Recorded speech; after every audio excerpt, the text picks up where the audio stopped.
지난주에 우리가 가나안 여인의 위대한 믿음에 대해서 살펴보면서 우리가 가지고 있는 믿음은 도대체 무엇인가 하는 것들을 생각해 보았습니다.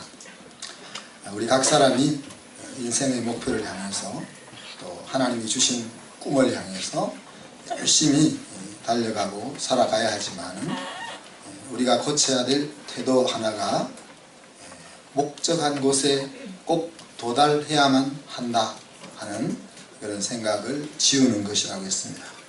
그 이유는 일을 이루게 하시는 분이 하나님이시기 때문에 사실 목표에 도달했다고 해서 내가 우쭐거릴 것도 없고 하나님 앞에 더 감사할 것밖에 없기 때문에 그렇습니다. 중요한 것은 목표를 향하여 달려가는 동안 그 시간 우리가 뭐라고 불렀죠? 믿음의 시련기간이라고 불렀습니다. 하나님을 향한 신뢰를 유지하면서 마지막 시간까지 믿음으로 계속 행동할 수 있느냐 하는 것이 가장 중요하다 하는 것을 배웠습니다. 그래서 그 과정 가운데서 믿음을 사용하며 즐겁게 살아가는 그것이 우리에게 주 하나님이 주신 분복이고 또 축복이고 우리가 신앙을 가지고 있다고 말하는 우리가 가지고 있는 에너지, 힘이라 그렇게 말할 수 있을 것입니다. 오늘 말씀은 이제 누가복음 19장인데 누가복음의 핵심 구절이라고 할 수 있는 부분이 오늘 읽었던 본문 속에서 나옵니다. 10개 중에 하나니까 10% 확률이 있는 거죠. 여러분 어떤 구절 같습니까? 10절. 그렇습니다. 이 누가복음의 핵심 구절이라고 볼 수 있는 이 구절은 또 예수님의 치유사역 혹은 회복사역의 목적지와도 같다 그렇게 말할 수 있겠죠. 주님이 우리의 부족함과 우리의 문제를 찾아오셔서 치유를 시작하시는데 그것은 궁극적으로는 하나님 안에서 우리의 영혼이 온전히 회복되어서 하나님의 아들, 딸로 능력 있는 삶의 자리에 이루는 것이라는 것을 우리가 생각해 보게 됩니다. 오늘 마가는 예수님께서 여리고 도성으로 들어가셨고 그곳에 사는 많은 사람들 가운데 부자이면서 세리장인 삭개오라는 사람을 우리에게 소개합니다. 여러분 여리고는 어떤 곳입니까? 성경에서 보면은 요단강을 건너서 첫 번째 만났던 곳이 여리고 성이라 그랬죠. 그것을 여리고 성을 생각하면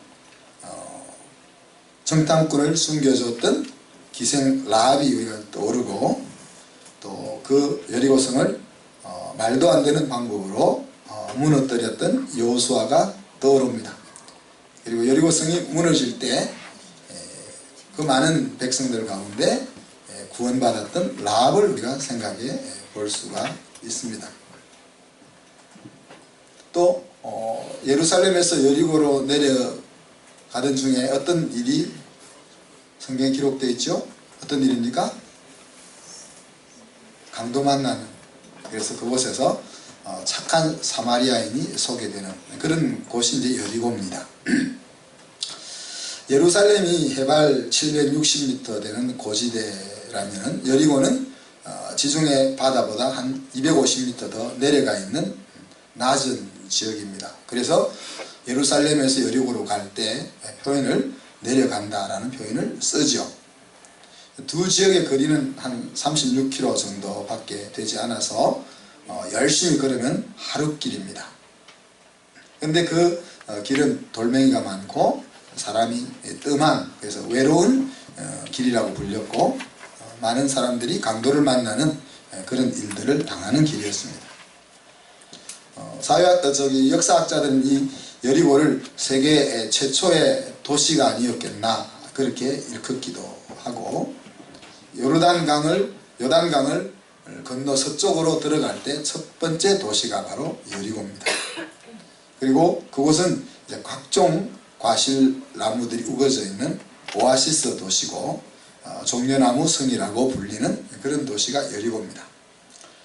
본래 현대에 와서는 요르단 영토였는데 6.1전쟁 1967년에 일어났던 6.1전쟁 때 이스라엘군이 점령해서 지금까지 이스라엘 나라가 관장하고 있는 곳이 여리고입니다. 신약 시대에서 말하는 오늘 이제 삭개오의 사건에서 등장하는 여리고는 구약 시대의 여리고보다 남쪽으로 한 6km쯤 내려와 있는 곳입니다. 그곳에 이제 삭개오가 있었다고 소개가 되죠. 그는 세리장이고 부자였다. 우리가 얼마 전에 살펴봤던 세리 한 사람이 있죠. 누굽니까? 예수님의 제자였던 레위 마태. 그 마태와는 급이 다른 사람이죠. 로마 나라로부터 이제 그 여리고 지방에 세금 모든 것을 담당하겠다고 이제 뭐라고 표현하면 좋겠습니까? 입찰을 해서 입찰을 받은 그런 사람입니다. 그리고 그 밑에 여러 세리를 두고 세금을 거두어서 로마 나라에 약속된 것을 바치고 그 다음에 남는 것은 자기가 가지는 그런 사람이 세리장입니다. 근데 이 삭개오가 예수님을 보고자 하는 마음이 있었죠. 그런데 키가 너무 작아서 또 군중들이 너무 많이 몰려들어서 예수님을 보기가 불가능해졌습니다. 그래서 이 삭개오가 선택한 방법은 뭡니까? 예수님이 지나가실 만한 길 옆에 큰 뽕나무에 올라가서 예수님이 지나가기를 기다리는 거죠. 삭개오로 하여금 이렇게 행동하게 한 것은 무엇일까? 여러 가지 생각해 볼 수 있겠지만은 자기의 지금 현 위치에 대해서 만족하지 못하고 있다. 그렇게 생각해 볼 수 있겠죠. 다르게 표현하면은 배부른 돼지로 살아서 되겠나 하는 이런 생각이 삭개오의 마음속에 있었다고 볼 수 있습니다. 그렇지만 이렇게 사는 것이 아닌데 라는 마음은 먹고 있지만은 그 자리를 박차고 나오지는 못하고 계속 그 자리에 머무르고 있습니다. 내가 세금을 거두는 일을 그만두면은 우리 가족은 무엇을 먹고 사나? 또 이 일이 끝나고 나면은 내가 우리 백성들로부터 어떤 조롱을 받을 것인가? 여러 가지 생각이 교차되었기 때문에 이렇게 살아서는 안 되겠다 하는 마음은 있지만은 그 자리를 쉽게 박차고 나오지 못하는 겁니다. 우리 최명희 집사님 자꾸 회사를 그만두려고 하기 때문에 이제 재직해서 몇 년, 3년은 못 나온다 그렇게 결정을 내려줬는데 그래서 사람들은 사실 무엇을 탓하는 경향이 있죠. 키가 작으면 키가 작은 것을 탓하고 부모로부터 물려받은 것이 없으면 물려받지 못한 것을 탓하고 얼굴이 못생겨서 못생긴 것을 탓하고 공부를 못하면 엄마를 탓하고 뭐 이런 식으로 무엇인가를 탓하는 경향을 우리 사람들이 가지고 있습니다.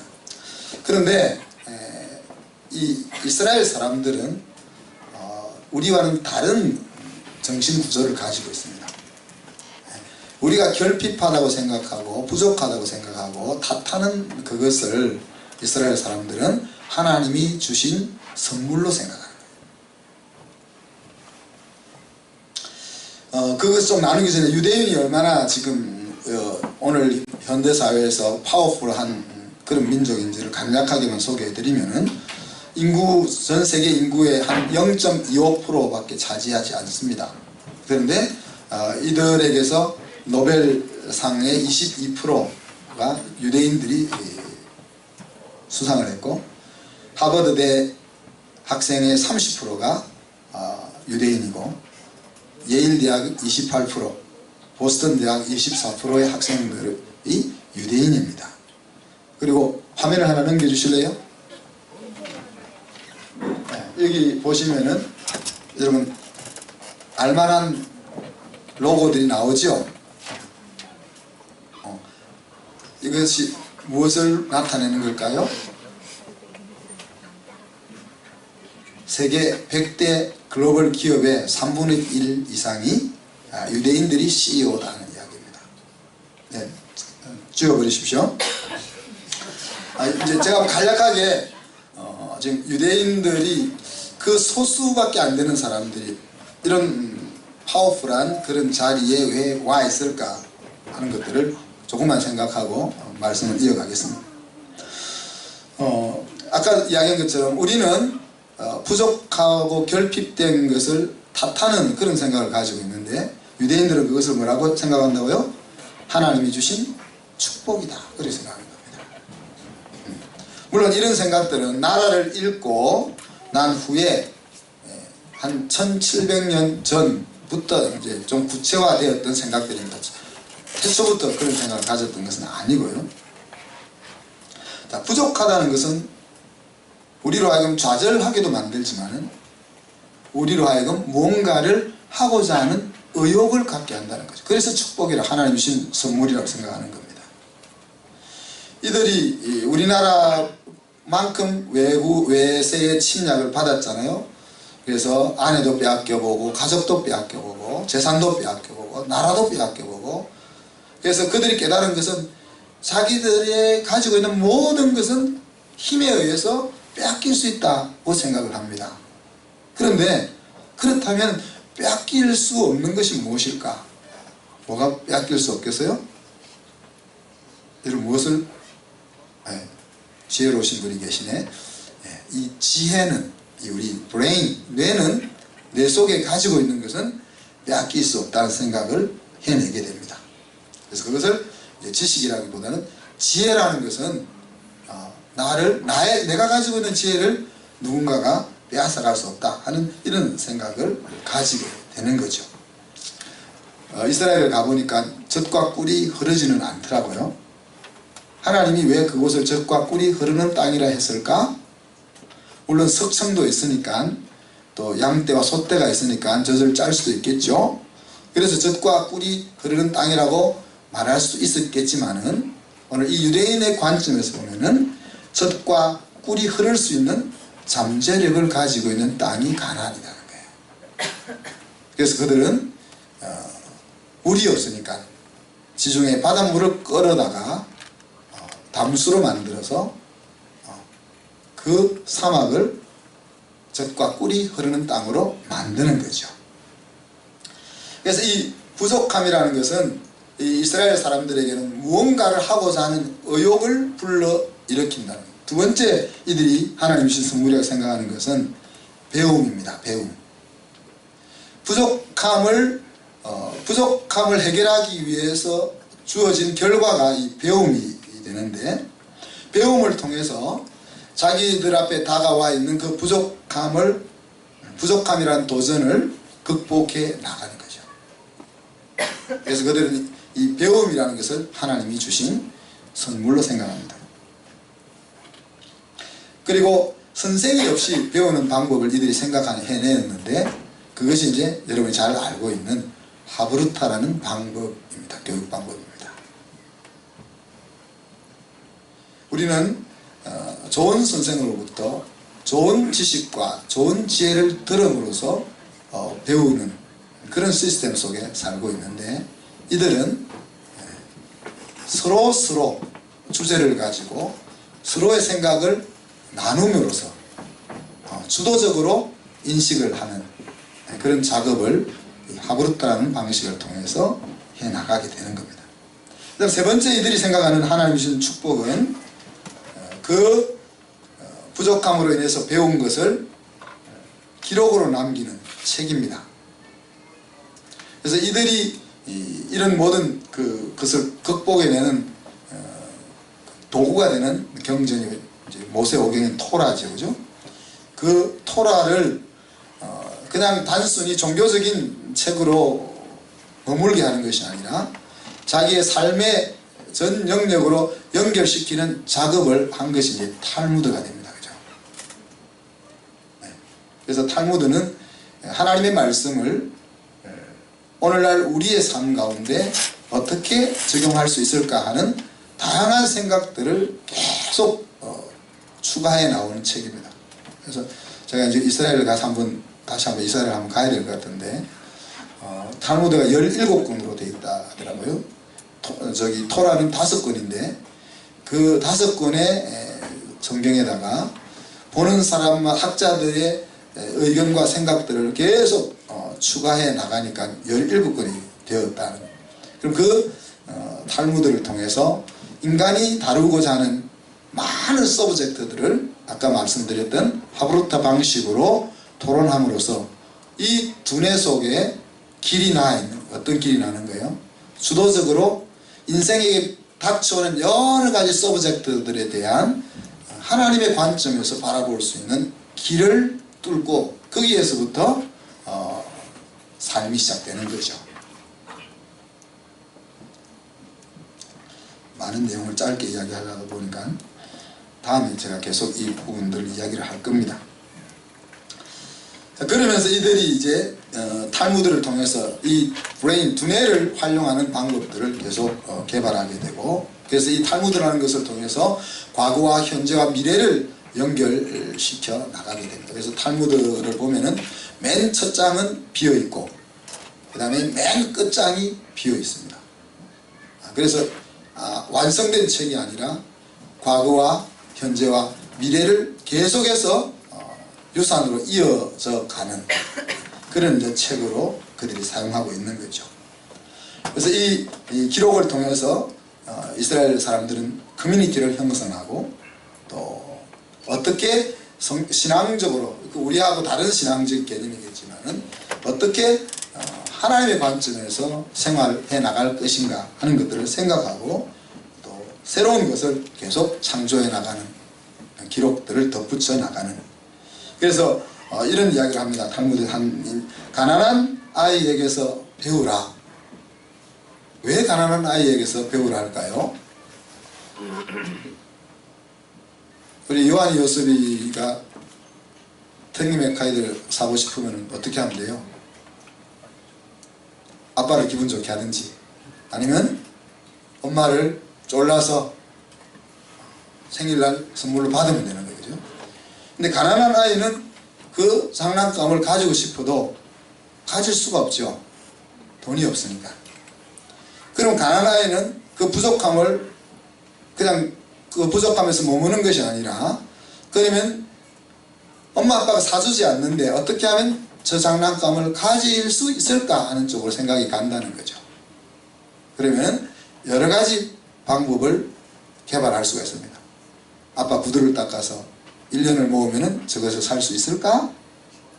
그런 생각을 할 수도 있고, 도저히 내가 살 수 없다면 그러면 저 장난감과 비슷한 장난감을 어떻게 만들어서 놓을 수 있을까? 이런 관점으로 생각을 한다는 거예요. 그래서 탈무드의 한 부분 속에는 가난한 아이에게서 배우라는 구절이 나온다는 겁니다. 오늘날 우리 아이들이 너무 우리가 풍요롭게 제공해 주었기 때문에 여기 머리에 창의적인 생각들이 나오지를 않잖아요. 엄마 뭐 이러면 나오는데 착 나오는, 공부만 잘할 수 있다면 나머지는 다 바로 책상 앞에 제공해주는 이런 시스템 속에서 좋은 생각들, 창조적인 생각들, 도전하는 삶, 이런 것들이 나올 수가 없는 거죠. 이런 구조 속에 유대인들은 생각하고 창조하고 도전하는 그런 민족으로 자라왔다는 이야기입니다. 무슨 이야기입니까? 부족함이 인생을 더 깊이 있고 대단한 곳으로 이끌어낼 수 있는 그런 출발점이 된다는 거죠. 오늘 삭개오도 마찬가지예요. 자기가 지금 배부르게 살아가는 데는 지장이 없는 자리에 있지만은 그는 다른 생각을 가지고 있는 거죠. 먹고 사는 데는 부족함이 없지만은 자기의 인생의 관점에서 볼 때는 구멍이 뚫려 있는 거죠. 반면에 라오디게아 교인처럼 또 부자 청년처럼 배부름이라는 것이 은혜의 자리로 들어가는 것을 가로막는 수많은 사건들을 우리가 보지 않습니까? 바리새인들은 자기들이 눈으로 보는 것 때문에 영적으로 눈먼 것을 볼 수 없었다 그랬고, 부자들은 자기가 입고 누리고 있는 많은 것 때문에 영적으로 헐벗은 모습을 보지 못했다고 했습니다. 자, 그런데 부족함이 주님을 보고 싶은 열망으로는 나타났지만은, 그러나 삭개오의 인생은 어땠습니까? 그대로였습니다. 마음의 답답함을 가지고는 있었지만 그 틀을 스스로 깨고 나올 수는 없었던 거죠. 그죠? 그럼 삭개오로 하여금 그 틀을 깨고 나올 수 있게 한 것이 무엇입니까? 예수님의 부르심입니다. 예수님이 정확하게 삭개오가 올라가 있는 그 나무 밑을 지나갈 때 가는 길을 멈췄습니다. 그리고 고개를 들어서 삭개오를 쳐다보면서 부르십니다. 삭개오야, 즉시 내려와라. 내가 오늘 너 집에 머물 것이다. 삭개오는 그 소리를 듣자 기쁨으로 즉시 내려와 예수님을 맞이했다 그랬습니다. 주변 사람들이, 많은 사람들이 수군거립니다. 예수님이 오늘도 죄인의 집에 머물려고 하네. 그렇지만 예수님은 주변 사람들의 그 수군거림에 개의치 않고 이 세리장의 집으로 들어가는 겁니다.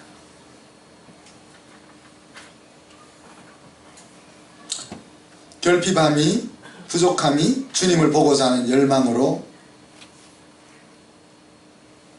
그리고 주님의 부르심이, 열망은 있었지만 자기를 가두고 있는 그 틀을 깨어나오지 못하는 그 자리에서 그 틀을 깨고 나올 수 있게 만들었습니다.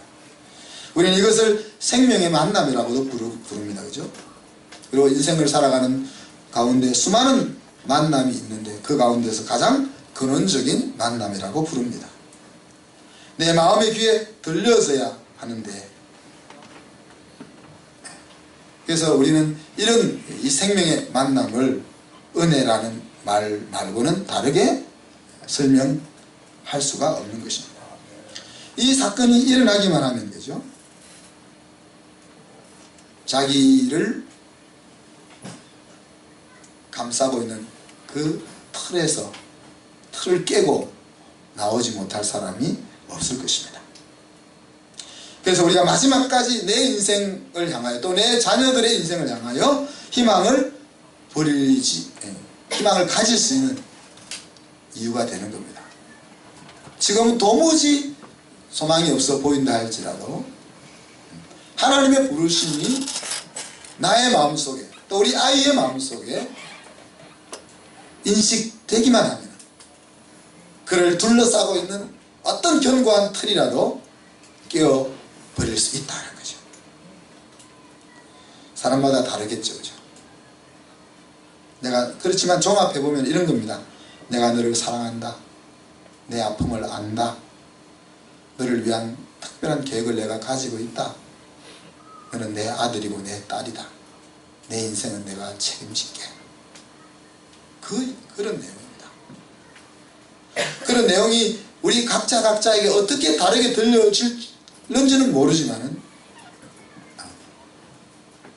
그런 소리가 우리의 심령에 들려지면은 우리가 틀을 깨고 나오지 못하게 만드는 수많은 그런 장벽들을 넉넉히 깨고 나올 수가 있다는 겁니다. 삭개오가 틀을 깨고 나왔는지 우리가 어떻게 알 수 있습니까? 그의 돈주머니가 회개한 것을 보면 알 수 있습니다. 삭개오는 이렇게 결단하죠. 재산의 절반을 가난한 사람에게 나누어 주겠습니다. 어떤 돈입니까? 자기의 마음속에 그렇게 답답한 마음을 가지고 있으면서도 그거 버리지 못했던 그 돈입니다. 그냥 보통 돈이 아니고, 은혜를 입은 사람은 은혜를 베풀 수가 있습니다. 1만 달란트 탕감받은 것을 정말 은혜로 생각하는 사람은 200데나리온을 빚진 친구에게 그 200데나리온을 안 받을 수 있는 거죠.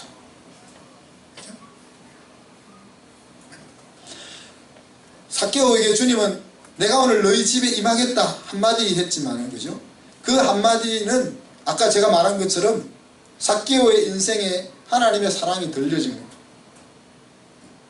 그리고 그 사랑이 들려짐으로 자기를 지금까지 얽어매고 있던 그 틀을 깰 수 있었다는 이야기입니다. 토색한 것이 있으면 4배나 갚겠습니다 그럽니다. 억지로 빼앗은 것이 혹시 있다면 4배나 갚겠습니다.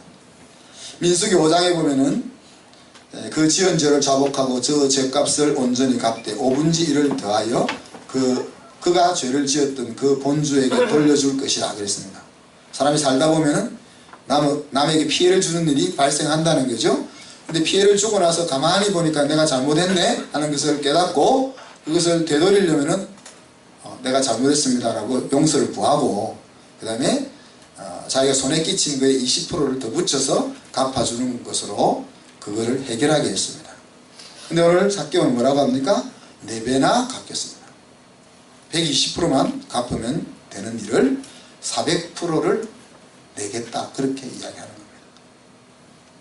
그때 주님이 이야기합니다. 오늘 이 집에 구원이 이르렀다. 얘도 아브라함의 자손이다.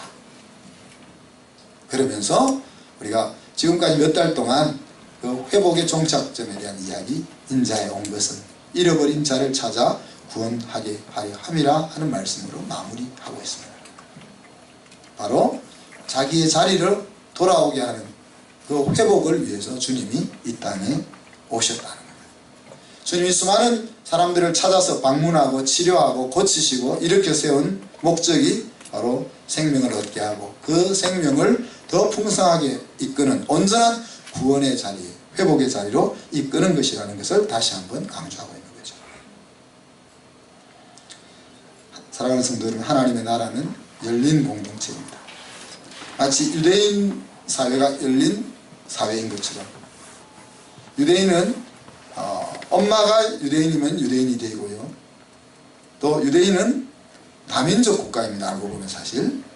그래서 누구든지 유대교로 개종하기만 하면 유대인이 되는 겁니다.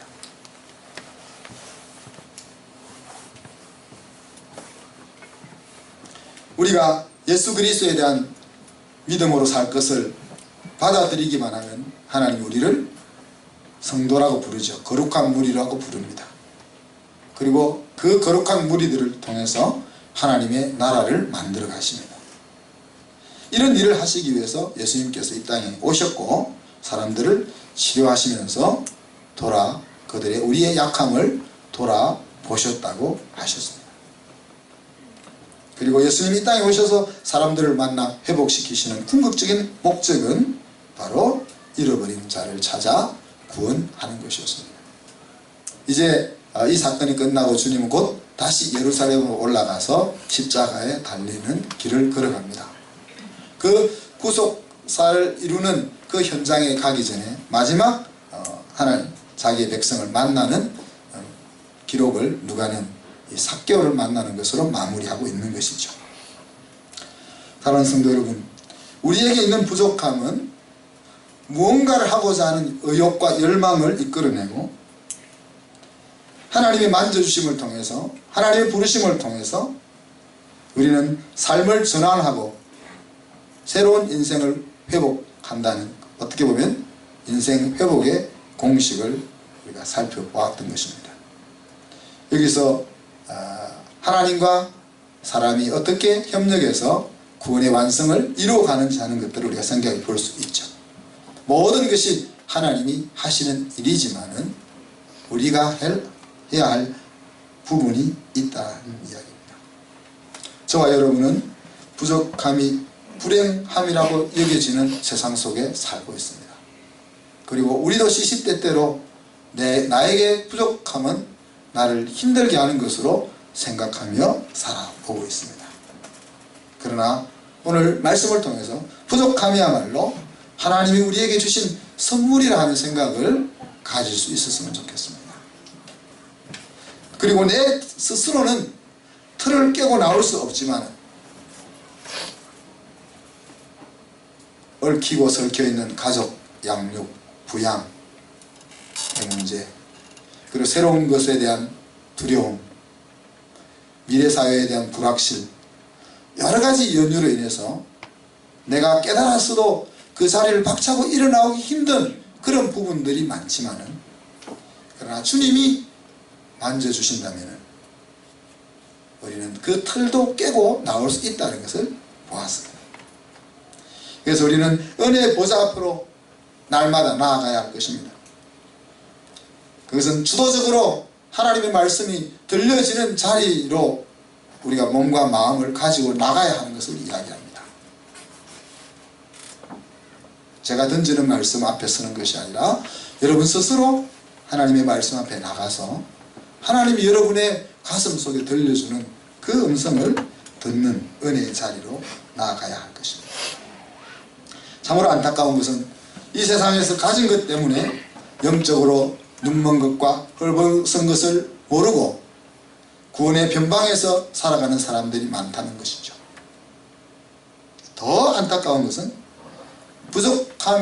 부족함을 가지고 있음에도 불구하고 주님을 찾지 않고 세상 것으로 그 부족함을 채우려고 힘을 기울이는 사람들이 많다는 것이 더 안타까운 일입니다.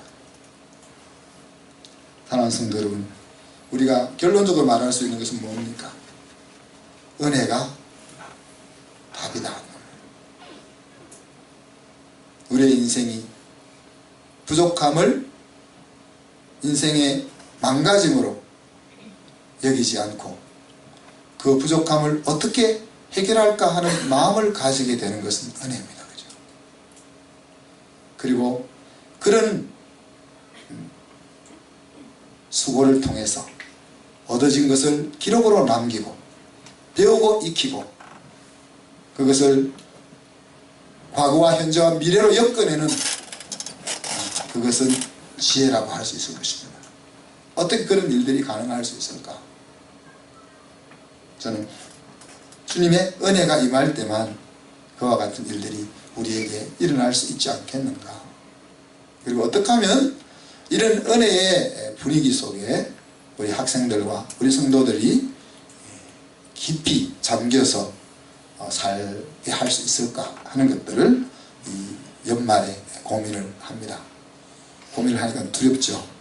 고민한다는 것은 이제 어떤 것을 해야 될지 액션이 기다리고 있다는 것을 의미하기 때문에, 그래서 아마 내년에는 하나님이 우리에게 대단히 놀라운 일들을 행하실 줄로 저는 기대를 가집니다. 그리고 그 은혜의 자리가 우리 성도들 모두의 자리가 되기를 주님의 이름으로 축복합니다. 아멘. 기도하겠습니다. 하나님 아버지, 사랑과 은혜를 감사합니다. 오늘 자기의 삶을 돌아보면서 먹고 사는 것에는 부족함이 없지만은 그것으로 만족하지 못한 자리에 있던 삭개오가 주님을 만나서 그 자리를 박차고 일어나서 새로운 회복된 인생으로 들어가는 장면들을 함께 나누었습니다. 수많은 사람들이 부족함을 인생을 망가뜨리는 원수로 생각하는 이 시대에 오늘 이스라엘 사람들이 가지고 있었던 그런 생각들을 우리가 가지고 삭개오처럼 하나님을 만나서 놀라운 은혜가 우리의 심령과 우리의 삶 가운데 임할 수 있기를 간절히 사모합니다. 사랑하는 하나님 아버지, 우리 성도들의 심령 속에 이와 같은 정신을 불어넣어 주셔서 우리가 안고 있는 수많은 부족함들이 우리의 인생을 하나님 앞에 더 바로 세우며 하나님의 능력이 우리의 삶을 통하여 나타나게 하며 우리를 통하여 위대한 창조의 물건들이 만들어질 수 있게 하는 그런 은혜가 임하게 하여 주옵소서. 감사드리며 예수 그리스도 이름으로 기도하옵나이다. 아멘.